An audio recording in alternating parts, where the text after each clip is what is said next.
Good evening all. Today also we'll be seeing the questions of research aptitude, and now we are continuing with the 2020 questions. So moving on to the first section.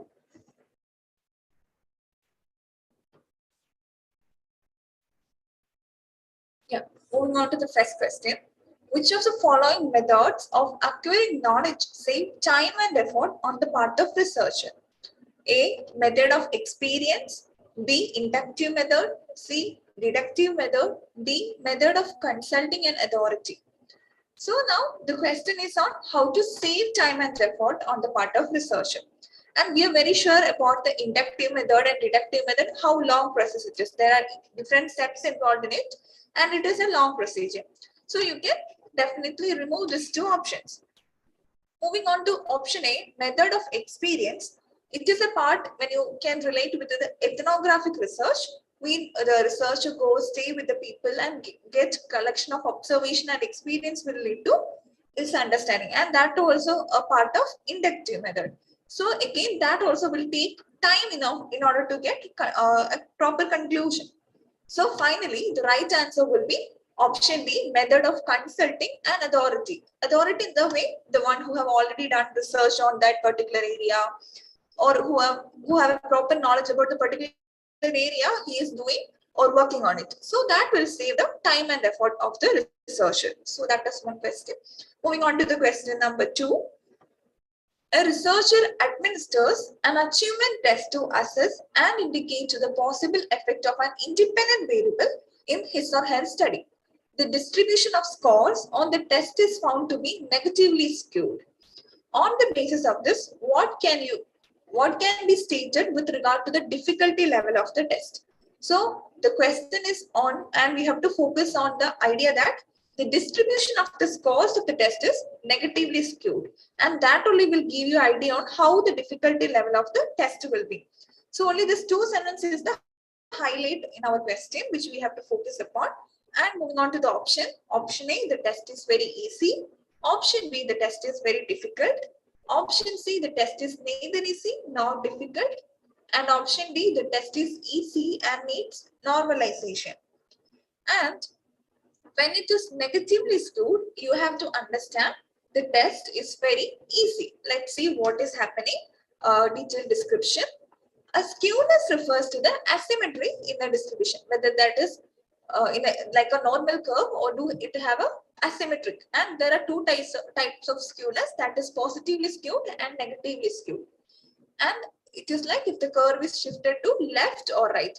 And when it is shifted to left, it is skewness, that is negatively skewed. And if it is shifted to right, it is positively skewed. And it means there is an asymmetry. It is not symmetrically distributed. And which will be the symmetrical distribution? That is normal distribution of the normal curve. And in negative skewness, the mode is greater than, median is greater than mode. And it's fine that the tail of the distribution is longer on the left side. This is what is happening in the negatively skewed. This is what we can see from the figure properly. The mean is greater than, median is greater than mean. Okay. Then an easy test will be negatively skewed as the frequency of high scored will be far more than the frequency of low scores. And the tail of the scores distribution will be lower marks, and similarly in the opposite way or in the vice versa, hard test will be positively skewed. So that is, here most of the high scores will be located in this peak side and the low scores will be located in the mean or the tail side. That is why the distribution which is negatively skewed will be easy in terms, means people have scored high marks, many people, or the frequency, the number of people who have scored high marks will be more if it is negatively skewed, and it means that the test will be easy since people are scoring good marks. And the positively skewed will be the opposite. So even if you are not understanding this or you don't have a statistical background, please to follow the idea that an easy test will be negatively skewed. So whenever you see it is negatively skewed, it will be easy test. And if the opposite also can be asked, like whether if the test is easy, which is the symmetricity regarding the particular curve, then it will be negatively skewed. And the opposite hard test will be positively skewed. Please do remember at least this concept if you're not okay with the statistical part.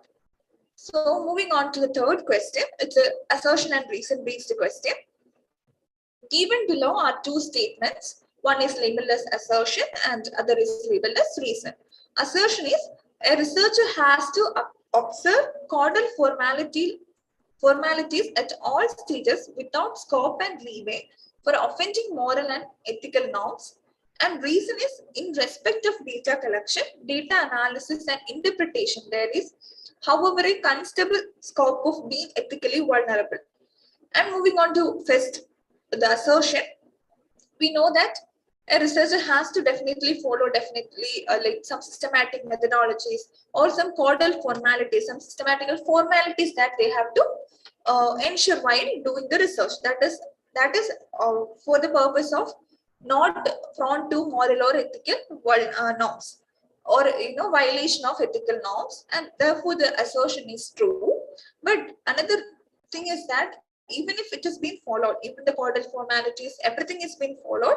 We have already seen in the last lectures and the last live streams, that is the data collection, data analysis and the interpretation are the three stages where even if how much care we take, how much care the researcher take, they are ethically vulnerable, and therefore the reason is also correct.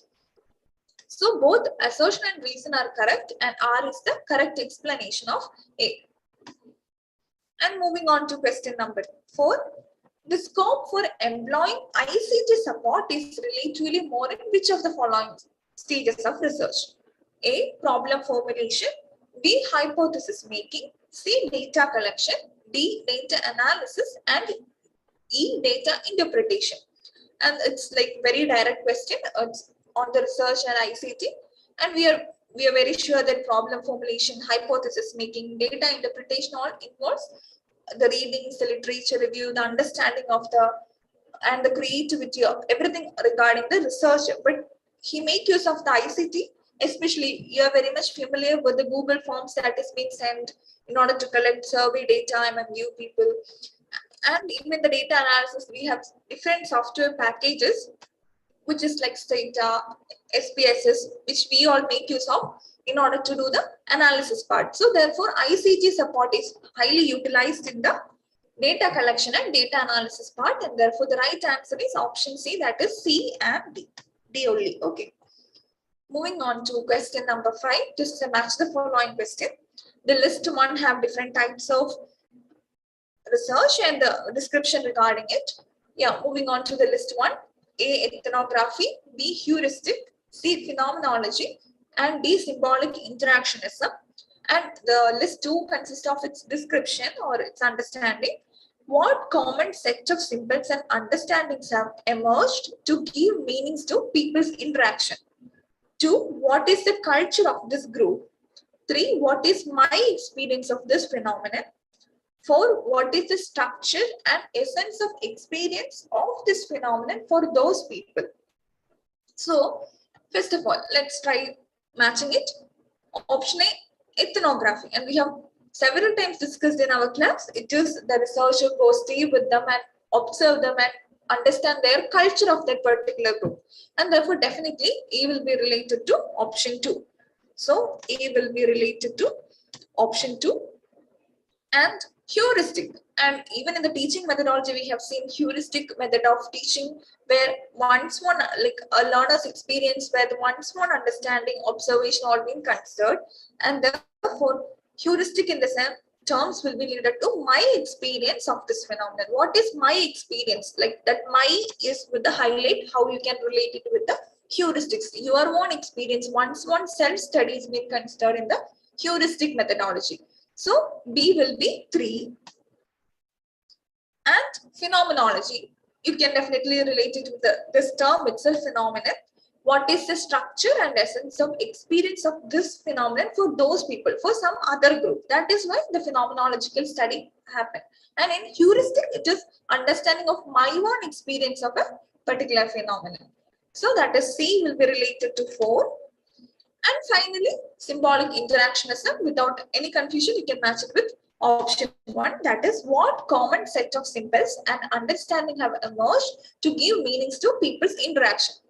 So that's all. And finally, the right answer will be A2, option B, that is A2, B3, C4 and D1. Yeah, and that's all for today. Thank you.